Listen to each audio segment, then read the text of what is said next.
In this video, we are going to be talking about the pre-code classic gangster film Little Caesar, which starred Edward G. Robinson. It was released in 1931, and it was directed by Mervyn Le Roy.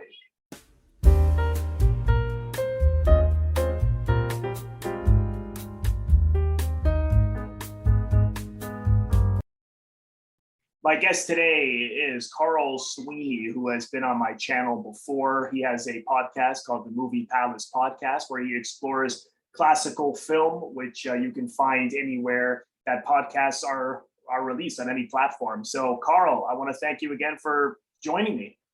The pleasure's all mine, Robert. It's great to be with you again. We've had a couple of good chats in the past, haven't we? And I'm sure this will be a nice one too. Really looking forward to it, actually. Yeah, me too. No, it's been a long time since I had watched Little Caesar, actually. So this has been a very nice reason to do so. So yeah. Yeah, same here. And as I was saying earlier, it's a lot more powerful than I remember. But just before we jump into that, because I know, of course, you have the classic movie, the Movie Palace Podcast, all about classic film. Do you consciously look into pre-code cinema, or like have you actually explored that time period, or do you mainly look at the post pre-code up until the rating system? No, I like pre-code cinema. We've done some episodes in the past on pre-code films. I think one that springs to mind immediately is I did a podcast actually fairly similar to this in some ways. We did a podcast on The Public Enemy. Oh yeah. Another seminal gangster film from I think it came out just a few months after this one. So no, it's a fascinating period, isn't it? And it seems like it's got a really, there's a big kind of pre-code fan base online, it seems like to me. Like there was something going on this year called Pre-Code April, which seems to have been getting a bit of traction. So yeah, it's an interesting period. That period before they start to enforce these rules, which really look odd, from a contemporary standpoint. Don't know some of the things that American cinema put in place with the code. So yeah, I like the period a lot. Well, it's quite fascinating because I never, until I started this podcast, and of course I knew Public Enemy and Little Caesar and other films, I never really thought in terms of pre-code. I always just thought, oh, that's the classic Hollywood era. But doing this podcast and meeting, guests that you've had on, mutual friends of ours, Vanessa Pacino, Raquel Stetcher, and they were the ones who really got me into this. And you're right, there is this community that really explore this time period from 1929 until 1934, because I'm still in awe of some of the movies I see, and like what they were talking about, and the content is so ahead of its time that some of these movies, they look like they could be made right now, which is, and I think there is more of a conscious effort to actually sort of not so much a subgenre, but to separate it as opposed to, well, this is classic Hollywood, but to say, well, no, this was a very distinctive time. And I know more and more books have come out on it. Looking at this film, Little Caesar, coming at it again and looking at it again, what was your impression this time around? How did you feel about it? Okay, well, I'll be honest. I thought when I suggested to you, like, hey, how about we talk about Little Caesar? Partly I was thinking, well, it's a really interesting film because of where it comes in, like the history of the gangster film and all of that. But what I was remembering was the film itself is not necessarily that great. I remember that Edward G. Robinson is really captivating in it. And I think that absolutely remains the case from my most recent rewatch. I think he's really powerful here. I agree. But the film around him was better than I remembered, I've got to say. And I'm interested to hear your take on it. Yeah, I just remembered it being nowhere near as good as things like The Public Enemy or Scarface, even though it kind of predates them and is like comparable to them. So I was pleasantly surprised to find it quite taut and exciting. I'd also forgotten how short it is, and I know we talked about this off air in terms of like it's actually quite good as a podcaster when you come up with something with a short running time for preparation. Yeah, particularly when you're doing a lot of reviews at once, right? Yeah. And you're thinking, okay, great, this is short. But yeah, well, I think it really does have a feel of it's quite muscular, and obviously that feeling of brevity, even though there may be one or two scenes here which, to be honest, for me, whenever Robinson's not on the screen, it's not as interesting because I think a lot of it goes back to him. Yeah. But overall, I was pleasantly surprised, having not seen it for a few years and returning to it for this. How about you? Yeah, no, I agree. I really enjoyed it, and I remember the same thing. I remember Edward G. Robertson being great, but it not being as good as, say, Scarface or The Public Enemy overall. But it's been a while since I've seen the original Scarface. I'm not sure when people hear Scarface, they think Al Pacino, but we're talking about the Paul Muni, 1932, the original. But I would have to revisit Scarface because I haven't seen the original in quite a few years.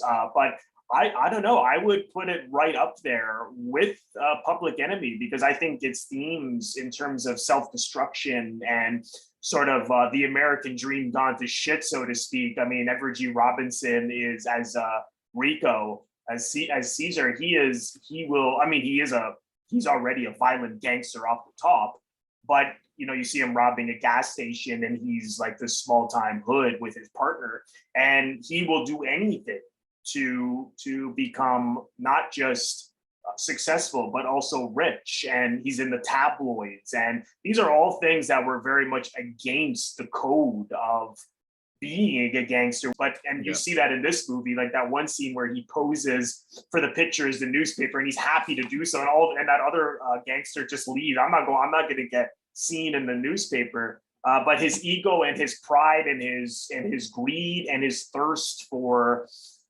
success and fame and money at all costs certainly is his downfall. So it's very much the rags to riches, back to the rags story. And as quickly as he goes up, he goes down equally as fast. I mean, I think that then again, that goes to the running time, which in my opinion, there are some problems with the fact that it was that short, which I want to get into it in a bit. But I'm curious what you felt was the heart of the film. Like, what do you think it was truly about? What surprised me coming back to the film was that it doesn't really try to explain Rico at all. Do you know what I mean? I couldn't quite remember how it started. Because I remember films like The Public Enemy, where it starts with the Cagney character as a child and things. And you get a real sense of like where this person came from, the factors that have shaped his approach to criminality and things like that. Little Caesar's quite odd then, isn't it? Because there's none of that. We just pick up with him as a hardened criminal already. Yeah, it jumps. It's pure. It jumps right into what he wants. Yeah, so I think for me, it's about him as kind of the force of nature and all the things you were touching on earlier about the rags to riches, back to rags, the rise and fall structure. I think it's like a really interesting like prototype of that in terms of this is not like the earliest. I think there's kind of a common misconception sometimes where people think films like Little Caesar and The Public Enemy are where the gangster films started, which is not really the case because you can go back to the silent era and see films like The Musketeers of Pig Alley or Joseph von Sternberg made a film Underworld in I think it's 1927, which is a very good gangster film. But I think Little Caesar's great because it's the sound era. I think sound's really important to the gangster film, and it's not just like, obviously the sound of gunfire is a big part of that, and like the tires squealing and breaking glass or whatever. I think a lot of that's to do with the actors, because I think actors we associate with gangster films are often very distinctive vocally, aren't they? Oh yeah, no, definitely. I mean, when I was watching this, I couldn't help but think of Joe Pesci. I could see Joe Pesci in that part, the Caesar part. A lot of, and Scorsese. This is of course is the Warner Brothers film, and Scorsese was a major fan of the Warner Brothers gangster films. But you're right in terms of you don't see his childhood or anything before the opening scene where he robs a gas station and he's like, let's go east, we got to become big and get and go for glory and stuff like that. Like whereas opposed to something like Angels with Dirty Faces, which I really like, and I'm not saying that you shouldn't necessarily show the whys behind the behavior. Like very much in that movie, why those two, one guy became a priest and one guy became a hood as they were friends as kids. In this film, you don't know why. And I think I actually really like films where you don't necessarily know why, because then it forces the audience to ask themselves, well, why might that be? I'm rereading Sidney Lumet's book, Making Movies, for the review you're planning. And he had this great quote where, because when he would be about to film a movie, and maybe a producer or someone would have a problem because maybe he didn't always necessarily give the psychology behind why the characters were doing what they were doing, and he referred to that as the rubber ducky. It's like everyone needs the rubber ducky, and the rubber ducky referring to well, the guy became a murderer because his mom took his rubber ducky in the bathtub. Yeah. And in other words, Yeah. you don't necessarily need to know, which makes it far more interesting in my view. I don't know how you felt about that. Yeah, well, it's odd though, in terms of you think of gangsters, in terms of film gangsters, and you think, well, he's going to have a wife, he's probably going to have another girlfriend on the side. Yeah. He's going to have some interesting kind of, maybe his mother's going to come into the picture, and we don't get any of that, do we? With Rico, like he's got no interest whatsoever in women. Yeah. We don't meet his family. Yeah. So it seemed like it's kind of a classic gangster film in terms of its template, in terms of he goes up and then he comes down. But it's missing some of the kind of trappings. But in other ways, it isn't missing them, because it does have the thing where, he acquires things as he goes along. He acquires a nickname and an image, and he acquires, his clothes get a bit sharper. Right. The watch, he's given a watch at some point, isn't he? So he gets all the kind of markers of success. So I guess in terms of the heart of the film, I think you can sort of see that rise to success as a big part of it, because that's really fundamental to gangster stories, isn't Yes.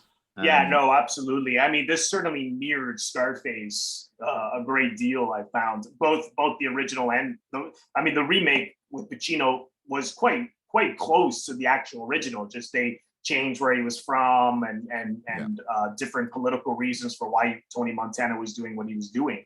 But what I really liked that I don't see as much in gangster films was the amount of fear we see in the gangsters, particularly that one character, Tony, who was the driver after that heist they pull off. And he is scared to death to the point where he can't even get rid of the car. I mean, he crashes the car and abandons it. And he has this really, and actually I thought the performances were great.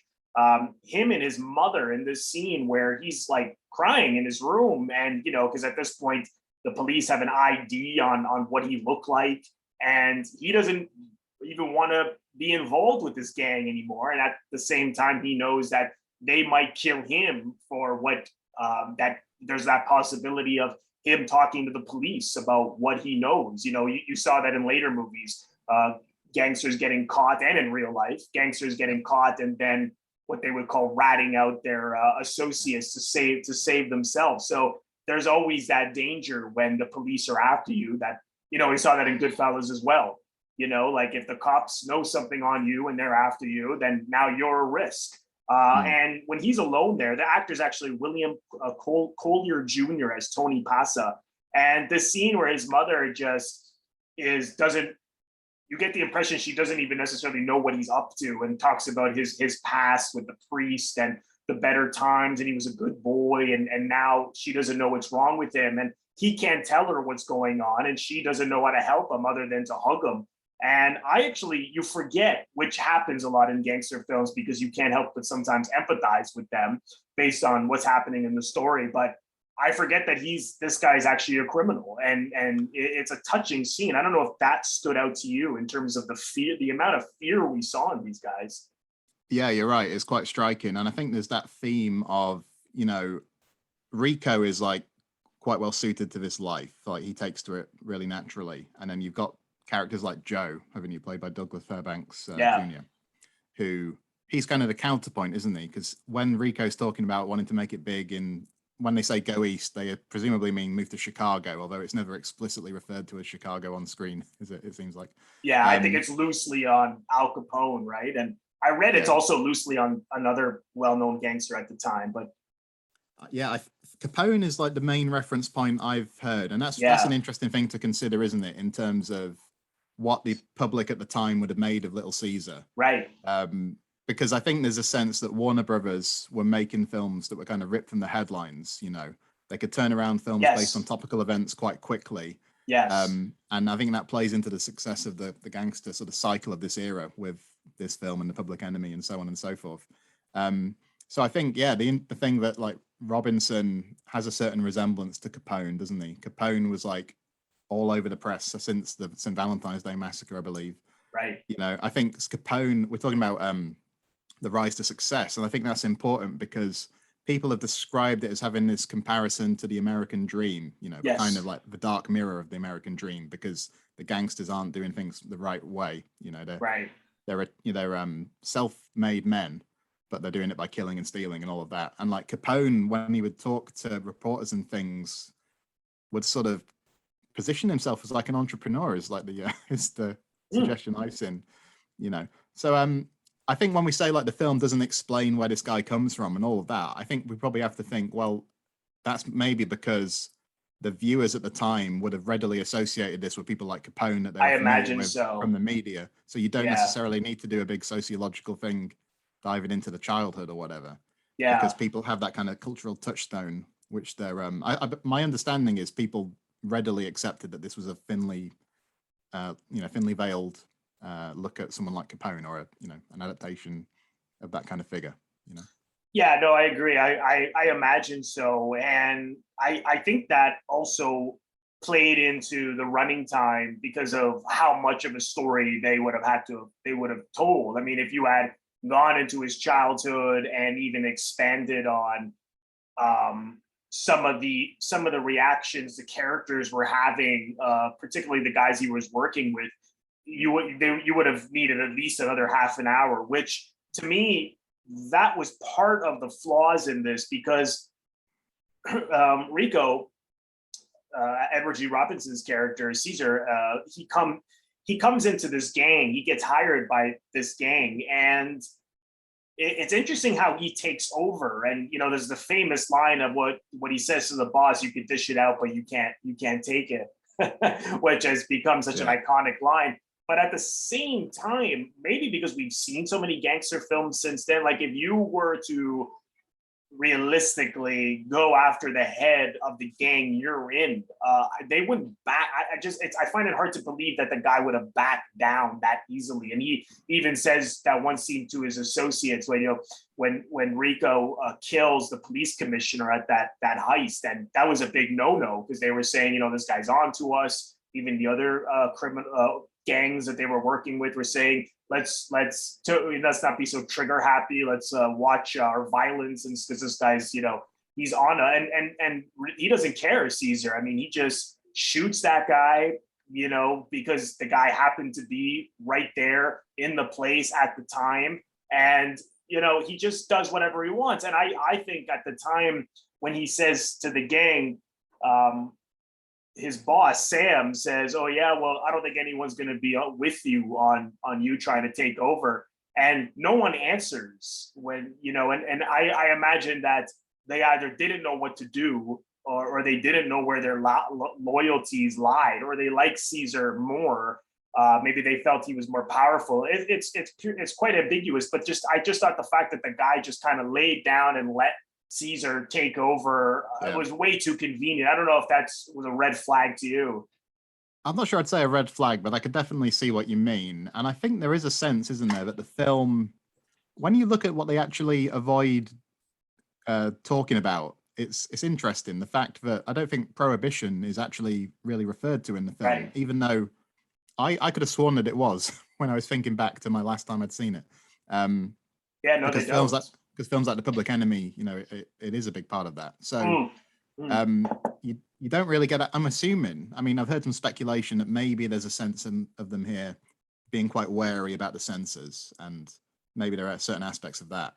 But also the fact that quite a lot of the violence happens like off screen, doesn't it? Yeah. Like, it's kind of interesting. That first opening scene where it's done in one shot, it's like a petrol station, a gas station, I guess you call it, when you, right, where it's all done from the outside and all of that. And like that, when they, it's the New Year's Eve thing, isn't it? Where you get quite a weird, in the club, it's like done for a weird series of dissolves where you can't really see what's going on. You can't, I think there was a sense with gangster films that they're often accused of like giving people kind of like the blueprints for how to commit crimes and things, but you don't really see how that heist exactly plays out because it's done in that quite impressionistic series of dissolves. it was all dissolves, and it was done so quickly with the editing. So which is weird. It's weird though, isn't it? Because the rest of the film didn't really have that style. It just was for that set piece. So there's some really interesting like rough edges to Little Caesar, I think. Yeah, no, I absolutely. But I just found that I the only thing I can imagine, I can't know for sure, was that because this was something quite new at the time, the audience would accept someone just backing down. But now that we've seen, things like The Godfather and Goodfellas and even The Sopranos, I think we know a bit more that would be something that would not have. You're asking for a war, basically. Like, I don't think he would have been able to take over a gang so easily. And then when the other gang tries to kill him, again, he's in the press. Also, like, there was a lot of attention for killing that police commissioner. Like, it's this guy is someone who's just asking for trouble again and again and again. And when they miss him, when they just shoot his arm, he goes and just tells that guy to leave town. And that was another thing I thought. I'm surprised he didn't hit back, or, I mean, maybe he would have thought it would have just ended up in more violence, but he seemed like the kind of guy who who would have just like got his gun and went in there and blown everyone to bits. I don't know. How did you feel about that? Well, because is that the part where we get like an insert shot of like the newspaper report? Yes, and like that the guy went to Detroit and they kind of made light of it, that he was on a vacation or something, and everyone was laughing. Yeah, I thought that was funny, and I thought that on the commentary I listened to on the DVD earlier, I can't remember the gentleman's name, but the guy doing the commentary was saying that he thinks there was maybe an implication, or there was supposed to be an implication, that the guy didn't really leave town, but the gangsters had taken care of him. But I didn't take it that way when I saw the film. Neither did I. Yeah, maybe something's missing in the editing or something. I don't know. Yeah, well, it was sort of like, I got the impression that he told the guy, "You miss me, so you leave or you're next." And it was also peculiar because that guy had a boss, and then when they told that other character, the guy just looked scared, like as if, well, now he's gonna have to deal with Rico or something. So there were some elements that I thought didn't quite like gel or something. Yeah, it just didn't quite gel. And whereas though I appreciated that we saw more cowardly behavior from the gangsters and a lot more fear, which you really don't see as much in other gangster movies. You certainly see fear, like in Henry Hill and Goodfellas and Michael Corleone and The Godfather, but it's very, very subtle. But in this case, it was very explosive. These guys were wanting to get out of this life and wanting, particularly his partner, played by Douglas Fairbanks, off the top. He wants to be a dancer, which was so unusual. Like, I just thought that was such a creative choice. It is unusual, and I had forgotten that, like you say, he wants to be a dancer. When you said the terms red flag earlier, and with the scenes with Joe and with is Olga, isn't it? Yes, his girl, the woman he meets that he falls in love with. Yeah. I found them a bit less captivating than the stuff with Rico. But what interested me this time was, the fact that, so he's basically trying to get out of this life or whatever, which is a fairly common gangster film theme, isn't it? Yeah. But I suppose the implication at the end is that he's succeeded, right? Because like Rico is obviously gunned down. Right. And then we see the billboard of Joe and Olga on the, that he kind of was gunned down in front of or behind or whatever. So it seems like he has succeeded. He has managed to disassociate himself from the criminal world. Yes. And I'd forgotten that. I had forgotten that the film ended on that image of the billboard. Well, and that's, it's interesting because earlier in the film, he says, I think he says to Olga, well, not too many people get out of this once you're in. And that, we know that about gang. Once you're in, like the classic Godfather 3 line, once I thought it was out, they pulled me back in, right? There's no leaving. And obviously this is much more of a idealistic look at this guy getting out, and it's a little too convenient. There was an episode, I don't know how familiar you are with Sopranos, but where another character wanted completely out and ends up hanging himself because he couldn't get out. I actually interviewed the actor on the show, Robert Funaro. It's one of the best episodes of Sopranos. But when I was watching this, it reminded me of so many things that we saw later that perhaps were much more detailed and richer. But certainly, as you said, it has all of the essence and the hallmarks and the great things we saw later. Just that this was perhaps more, clean and convenient and quick. Yeah. Yeah, because it has quite a clear, unfussy style, doesn't it? Yes. If you think about some of the great gangster films, and the one I always go to immediately is Goodfellas. I don't know how you feel about that film. Yeah. Oh yeah, classic. Just wonderful manipulation of filmic technique in that film. What's interesting about these early films is like how direct they are. Yes. I suppose that heist scene in at New Year's Eve is maybe an exception because of the dissolves that come in, but generally it's just a clear, uncluttered film. I was wondering what you think about, because I think what a lot of people think about gangsters in films is that because they rise and then they fall, we sort of live vicariously as they climb the ladder. We enjoy them succeeding, we enjoy them advancing through the world, the underworld, and then we kind of have a level of catharsis as they do get their comeuppance. But I was wondering, like, how do we identify with Rico, because he's such an exaggerated figure in some ways, and that's what's really fun about him. It's quite a stylized performance. But the classic gangster characters, they're not like everyman figures, are they? They're kind of we sort of take a different approach to them, I think. Do you know what I mean? They're not heroes. I think anti-hero is the term you use. There's a mythic aspect to them, isn't there? They're kind of like folk anti-heroes or something. Do you know what I mean?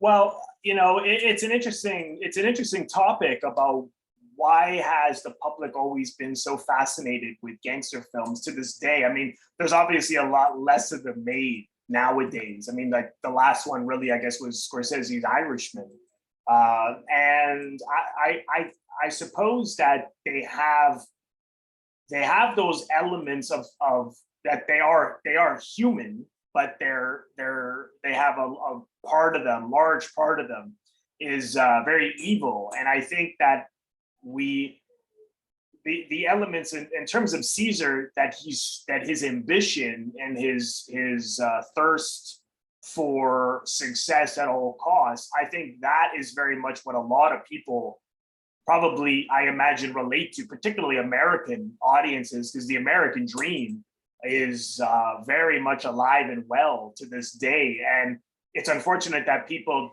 just don't quite understand that they can hurt people along that journey. When your ambition when you want something so badly, you can destroy yourself and others around you. And I've certainly can relate to a time when I was, willing to only think of myself for something I wanted, and how that could hurt those around me. But he happens to be a gangster. But I'm thinking, you look at something like that, The Salesman. Willie Loman is a guy who is he deludes himself on how successful he is, and he's very naive. He thinks that as long as he acts a certain way and does a certain thing, that he's the greatest thing on earth. And he lies to himself, and his sons lie to themselves as a result of that same kind of upbringing. And that's very much where that sort of clean cut way of looking at life, well, as long as I do this, I should be able to acquire this. And then if I don't,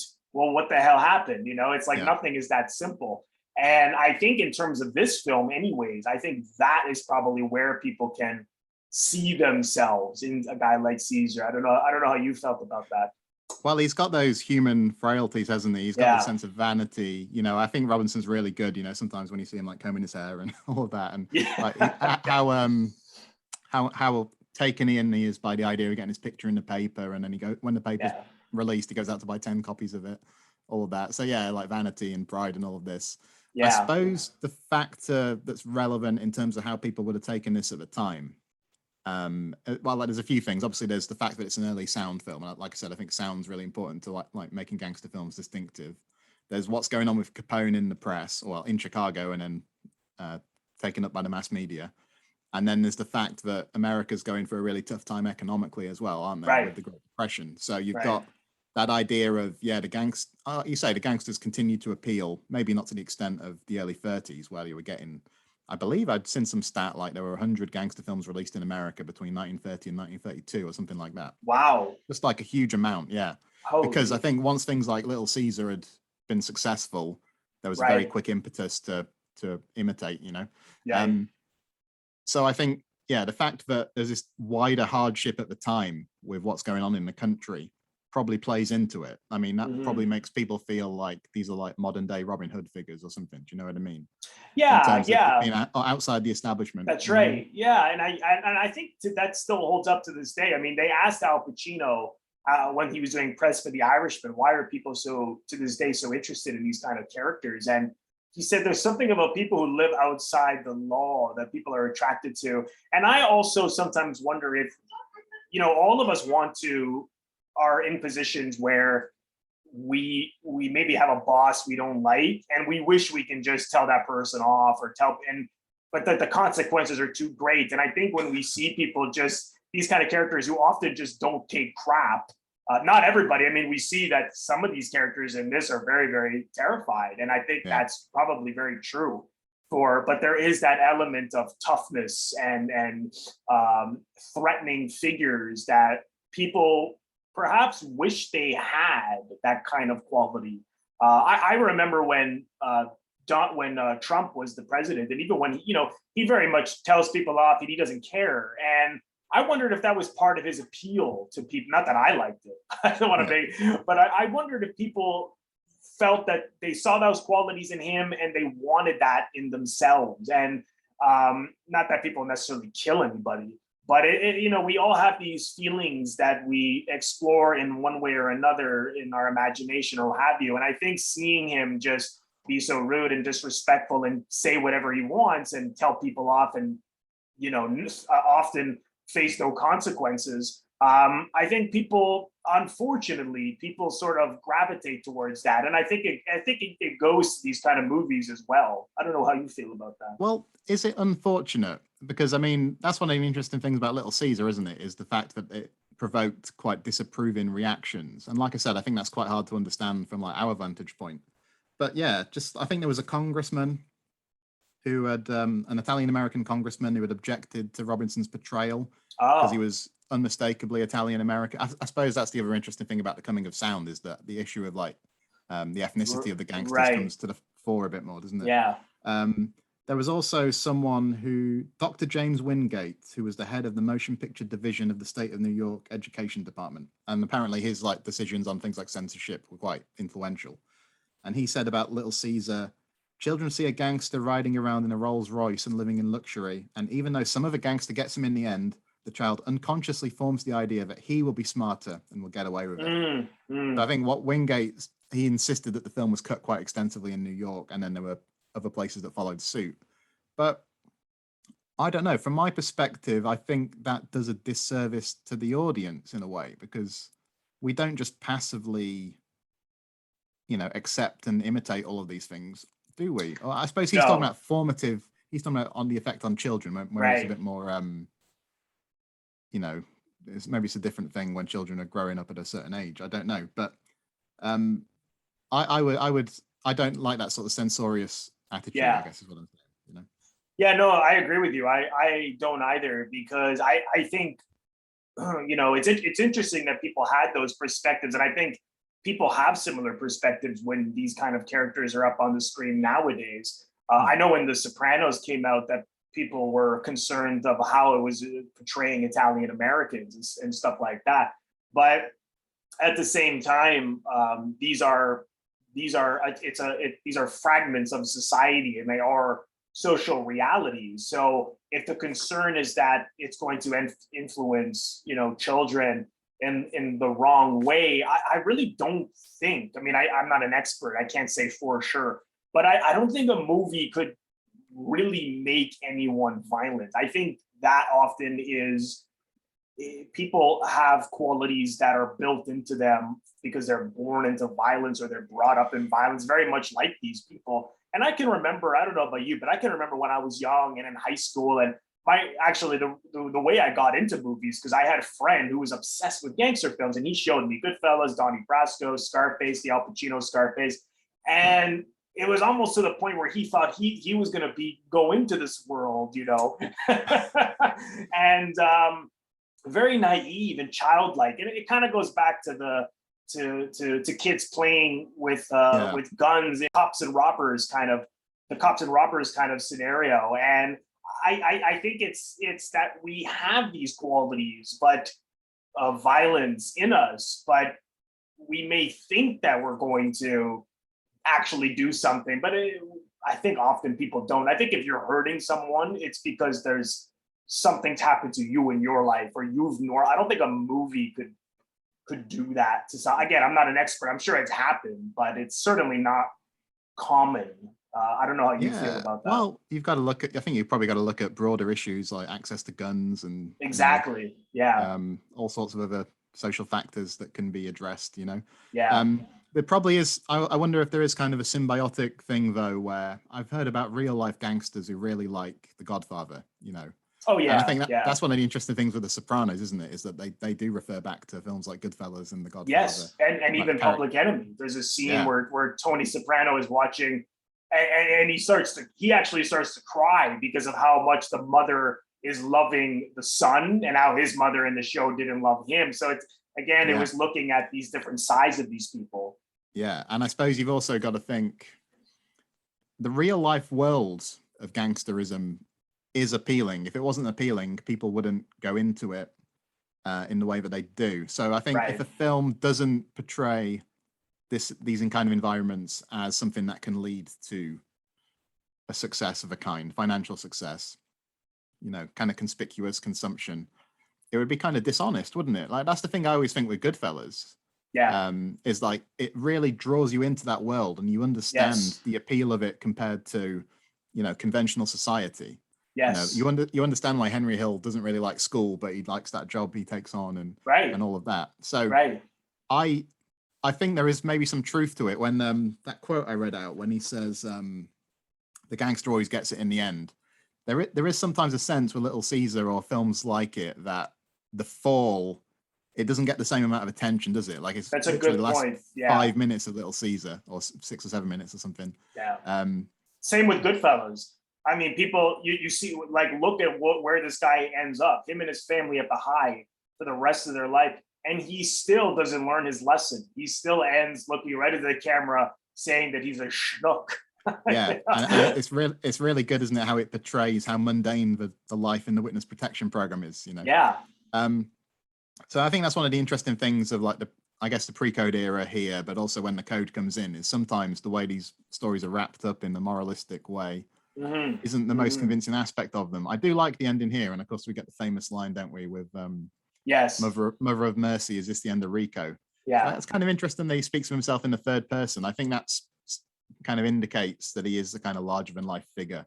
In a way. That's kind of what I meant earlier when I was saying, there's a mythic quality to them. They sort of take on that aspect, and I think maybe that's because, I mean, there are probably various reasons for it, but like the rise and fall plot, that goes all the way back to things like Greek tragedy, doesn't it? Oh, of course. So I think it's really interesting with the 1930s gangster films that they sort of took this like age-old narrative structure, bolted it on to like contemporary subject matter. And I think it's just fascinating how impactful that was. Like, there's some story about the Little Caesar premiere. Let's see. Reportedly, over 3,000 people showed up for the film's opening in New York. Yeah, it was huge. And the pressure of their bodies broke the glass doors of the Strand Theatre at Broadway and 47th Street, apparently. Wow. Yeah, that's incredible, isn't it? I mean, well, it really is incredible. And you brought up a really good point, which is true, that often the glamour of these stories, even though the gangster always gets it in the end. And that goes for every single gangster movie. But yeah, you're right. People are always more attracted to the early parts of those stories. And, you look at Godfather, I mean, every single ending of The Godfather ends terribly for all those characters, every single one of them. And people, for some reason, gravitate to, I don't know why. I mean, I don't think that we should not tell those stories because of people are more interested in the early parts of those films. I also thought that with something like Wolf of Wall Street, who, everyone, I remember when that came out, which is also a Scorsese, people constantly talked about how funny it is. And I know that it is, and like, just as if they were watching something very light and fluffy and hilarious, like old school or Will Ferrell comedy or something. And often I'm like, well, didn't you see the point?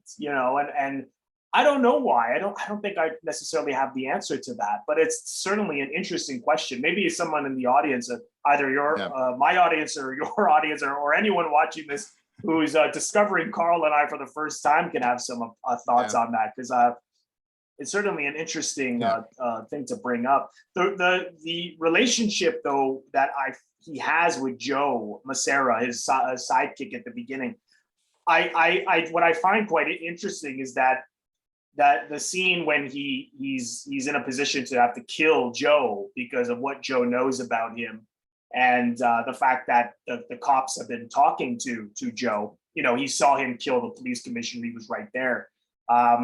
He's in a position, and I love it. So the POV, he's looking right into the camera, approaching him, and you see him start to get emotional in that moment. It's a different side to him completely, and he doesn't do it. And it was a choice he made, which ultimately led to his downfall. And I think that there was certainly a love that they had for each other, a friendship. It sometimes makes me wonder if the fact that, if he wasn't interested in women so much is because maybe he was in love with Joe. I don't know. It's certainly a possibility. But it's quite interesting that was his moment of consciousness. Yeah, I couldn't remember that moment. It surprised me when it came up again on the rewatch. Like you say, that's his undoing. I have heard people read it as the fact that Rico is gay. Yeah. And that there's this feeling for Joe. And I hadn't considered that, until I came across that. It hadn't come to my mind. But I can see where that idea comes from. Yeah. I don't know if you can, but I suppose it's because certainly he shows no interest in women whatsoever. Yeah, and again, he even makes note of it that he's not. Yeah, he says something like loving a woman is soft stuff or something, doesn't he? Yeah, but yet he has a soft spot for Joe. So I think that's a strong possibility. And in the pre-code era, they would not have been shy to do something like that. Yeah, and obviously things like it's when it's pointed out to him that Joe didn't attend his birthday party, that's when he gets kind of a bit sorrowful and stuff like that. That's right. Yeah, I don't know. Like I say, you would normally associate like a Rico figure. If this film had come on along a bit later, he probably had a girlfriend at the start, and then he would trade her in for a more beautiful woman. It's kind of part of how you show that a gangster is moving up in the world. So again, that's kind of a weird aspect of Little Caesar. I suppose I've not heard anything to say that the intent of the filmmakers was to say that the character was homosexual. Right. It may have been their intent. I just might not know about it. I suppose it's not explicit in the film, but it wasn't ever going to be, I suppose. Yeah, hard to say. I mean, at the time, they may have just made that choice so that they can move the story to his downfall. They may have not necessarily been thinking that he was a homosexual, but I think it's ambiguous enough that you can interpret it that way, because it's, as we said, the stories had to be told in such a fast pace and in such short duration that psychology and motivations and exploring details about characters, there wasn't as much time for it. So, which I think is a benefit, because I think it leads to these kind of conversations. Yeah, I think so. Yeah, and you get the storytelling here is, like I say, it is quite taut, and there isn't really a moment wasted. Right. I'd be interested to know, on a slightly different topic, but I wonder how a younger audience would respond to this film today. Mm-hmm. How would they take Edward G. Robinson? Because I think, being brutally honest, I think what a lot of younger viewers would perceive when they hear him is that they know that the character of Chief Wiggum from The Simpsons was done as kind of an Edward G. Robinson parody. Wasn't it? I didn't even know that. Is that true? I didn't know that. I believe that's what I've heard. I believe that was the inspiration for that character. Oh, wow.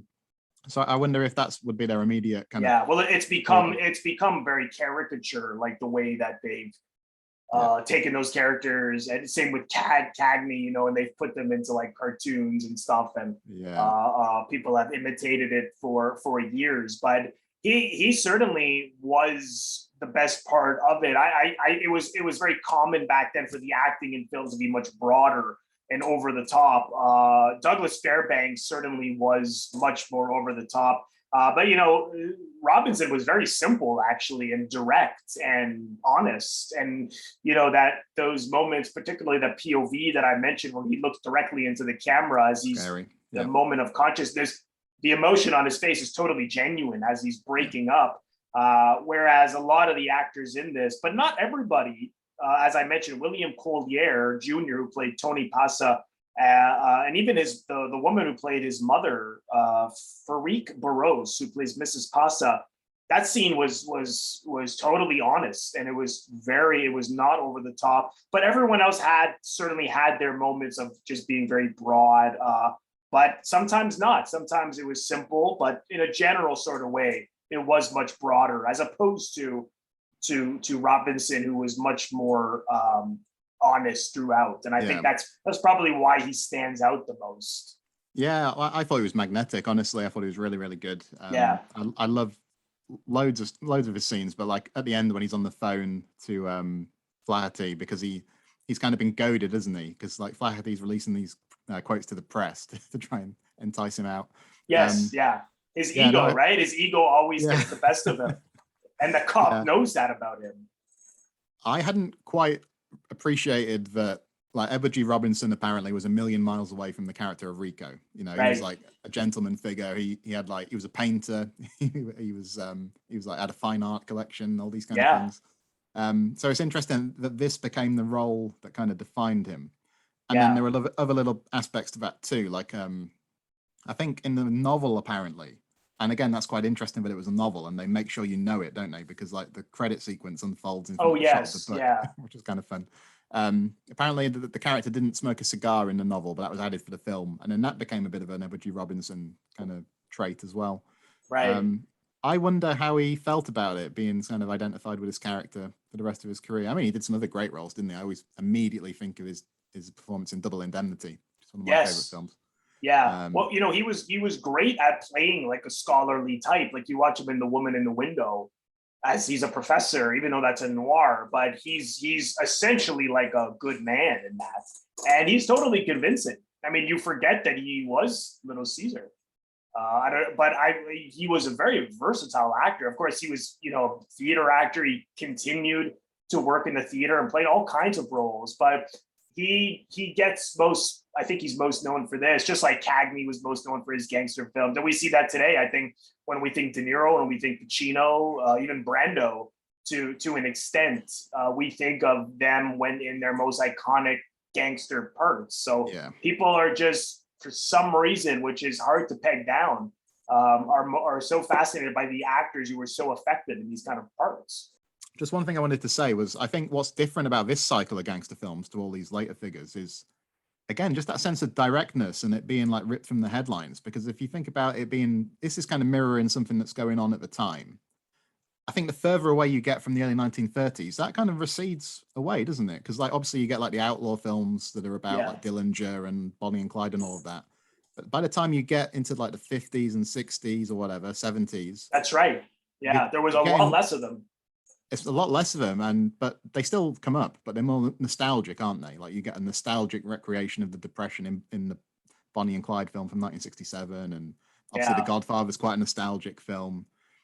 So watching something like Little Caesar or Public Enemy, that's what I always think about, is like a lot of that's like still to come. Here, what you're getting is like literally one step removed from like present day history at the time, you know, which is kind of interesting too.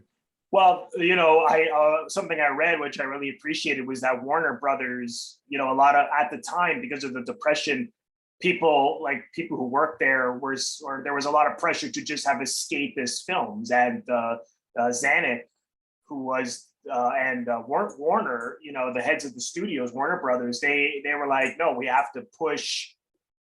We should be telling social realities, and thank God they did, because I think, you know, so many of the movies, particularly the pre-code, you know, the director here, Mervyn Le Roy, also did a film that I just saw that I love, which was I Am a Fugitive from a Chain Gang, and that's all about, you know, the chain gangs in the South, and that was at the time extremely controversial, and the realities that they brought up. I mean, there was lawsuits and stuff like that. So, I mean, thank God they did, because I think we would be looking back at probably some very, very light stuff, which I think now, if you went to whoever the hell the head of Warner Brothers is now, I don't even know, because the film industry is so different, and we need to be telling social realities. They laugh in your face. I mean, because the industry has changed so much. I mean, I imagine perhaps Netflix or Amazon, they still are doing stories that are more relevant, but there's few and far between. I mean, just the film business has changed drastically.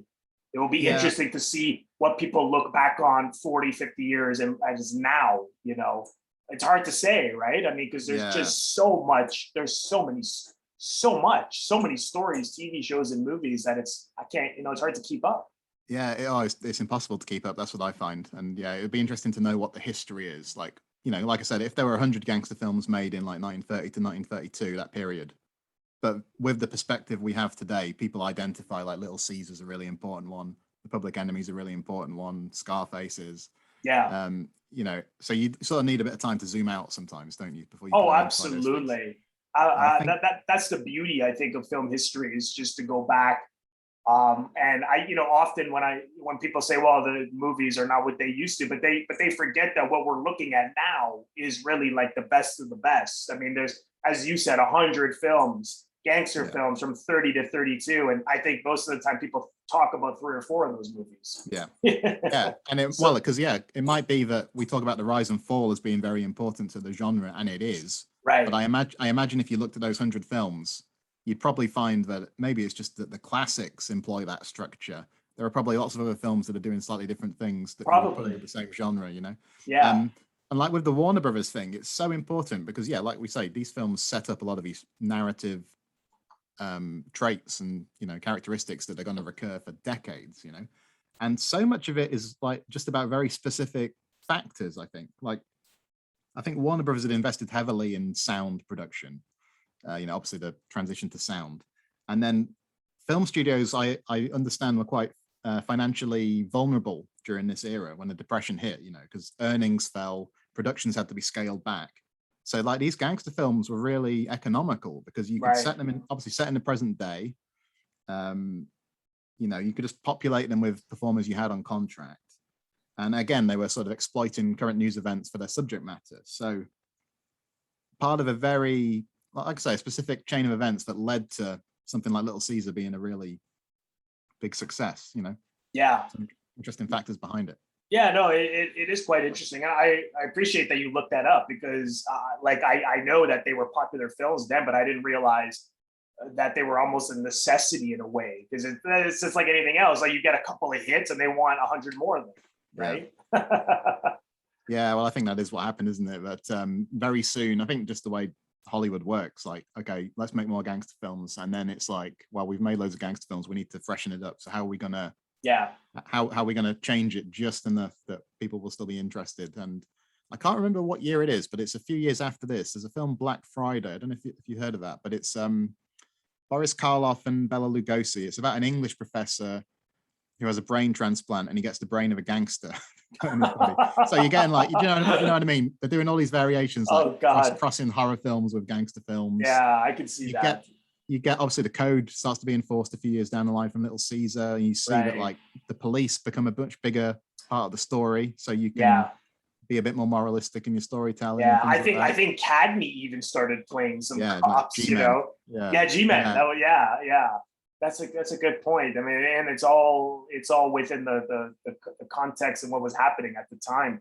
And then you get, I think there are periods like when the Second World War comes and all of a sudden the actors who were associated with playing gangsters were being put to use in like patriotic films about the military, and so all these things, these factors that mean the gangster film kind of ebbs and flows. And like I say, when you get away from like Capone and Dillinger and Pretty Boy Floyd and all those figures, that but we still return to them as nostalgic things. Like I've just seen The Many Saints of Newark, the Sopranos film, so we're still telling a lot of these stories, which set in the 60s, isn't it, or something?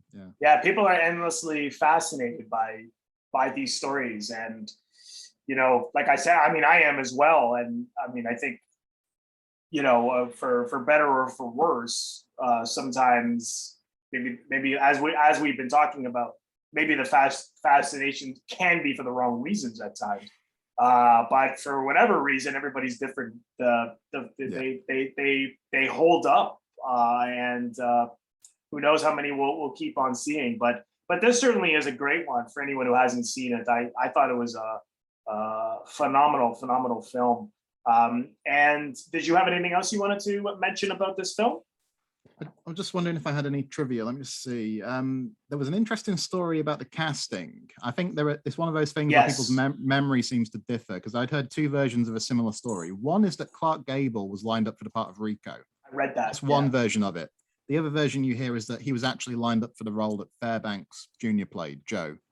I mean, I can't imagine him playing Rico. I don't know about you. No, I can't. I could see him as more Joe, in the Joe role. Yeah, I can see that. And I believe Robinson was supposed to play that. He had auditioned for the Joe role, right? I believe. Oh, right.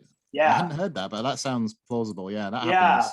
I read that they saw him, either they saw him in a play and they felt that he was perfect for Rico, or he auditioned for the film as Joe, his friend, and then realized, I think he would be a lot better as Rico.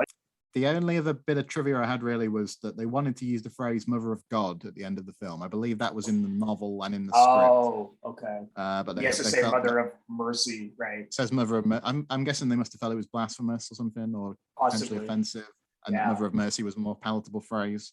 Right. Didn't know that until I started to have a look around the other day. Yeah, I'm surprised even in the pre-code that they would have cared. Yeah. Because you look at a lot of things that they've said in other movies at that time, and you think, "Wow!" But I'm surprised to hear that. That's another interesting trivia fact. There's quite a few on IMDb. Just looking through the trivia, and I'm sure if people are looking for more stuff, they're just a simple Google. I mean, did you find a lot of that just by doing a simple Google search, or is that on the DVD you got? There's a decent feature on the DVD. It's about 20 minutes, which is just a making of, but the interview Martin Scorsese, he talks about, he's interesting because he talks about it as like a morality play and things. Right. So there's some good info on there. The DVD I had is pretty good, actually. The commentary is very informative. Right. And that pointed out some things to me. So I hadn't actually looked at IMDb, so I'd be interested to hear if you got anything. Yeah, check it out, because there's some good facts in there as well. Okay. But this has been a great conversation, which is we turn more into the review, but also this roundabout way of looking at the gangster genre in general. So I think it's a really interesting conversation that people don't think about as much in terms of why are we interested in these stories. So if anyone has any opinions or comments, feel free to comment below. This podcast is also available now in an audio version. Not everything that's on YouTube is there, but you can listen to a number of episodes when you're on the go on anywhere that you can get a podcast. I also want to mention my Patreon account, patreon.com/Robert Bellissimo at the movies. I will leave the link below in the description box. I actually have a tier which is dedicated to pre-code, as well as to Alfred Hitchcock and film noir, and another one that is general, which is world cinema based. So you can check that out below.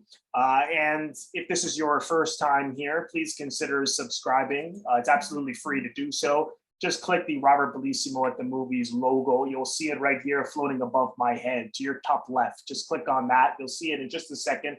And then click the bell in order to get a notification every time I release a new video or when I go live. Well, Carl, thanks again. I really appreciate that you took the time to come on. I had a really great time. Same please here. Come again. I will. Oh, yeah, I very much will. I think we've always had a good time when we've had these chats. And I think it was a good film, like I say. And I think, like you mentioned, we've talked sort of around the whole sort of gangster phenomenon in terms of cinema. This is a great one for that, because it kind of is foundational to it, and it sort of sets up a lot of the later stuff in certain ways. So if anyone hasn't seen it yet but has listened to us, please check it out. But thanks for having me. And just, I guess, in terms of where I can be found, if people are interested in that, I guess Twitter at CKJ Sweeney is the main place. The Movie Palace is at Movie Palace Pod. Just putting together an episode at the moment, which I'm very excited about, which Robert's contributing to, hopefully, which is like a classic film book review episode.